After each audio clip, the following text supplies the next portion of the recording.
Fövqəladə Hallar Nazirliyinin Dövlət Yanğın Nəzarəti Xidmətinin təşkilatçılığı və Dövlət Yanğından Mühafizə Xidmətinin iştirakı ilə Bakı şəhəri, Xətai rayonu, Süleyman Vəzirov küçəsi 17 ünvanında yerləşən Zebaku Group Ltd MTK-ya məxsus çox mərtəbəli yaşayış kompleksində təlim keçirilib.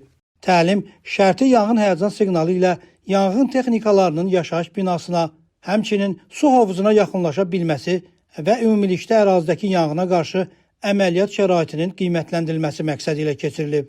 Təlim zamanı şəxsi nəqliyyat vasitələrinin nizamsız park edildiyi və süni maneə səbəbindən yanğın avtomobillərinin yaşayış binasına və su hovuzuna sərbəst şəkildə yaxınlaşa bilmədiyi müəyyən olunub. Bundan əlavə, binanın ilkin yanğın söndürmə vasitələri ilə tam təmin olunmadığı, daxili yanğın su kranlarının tam komplektləşdirilmədiyi, yanğın xəbərverici siqnalizasiya qurğusunun nasaz olduğu və elektrik təsərrüfatının elektrik qurğularının quraşdırılması qaydalarının tələblərinə cavab vermədiyi müəyyən edilib. Qeyd olunan nöqsanların aradan qaldırılması barədə yaşayış kompleksinin yanğın təhlükəsizliyinə məsul şəxslərinə şifahi və yazılı tapşırıqlar verilib. Eyni zamanda sakinlərlə yanğın təhlükəsizliyinin təmin olunması barədə maarifləndirici söhbətlər aparılıb. Nəzərə çatdırılıb ki, yanğın və digər fövqəladə hadisələr zamanı xilasetmə və yanğın söndürmə avtomobillərinin, digər iri qabaritli xüsusi təyinatlı texnikaların binaların həyətinə maneəsiz daxil olması,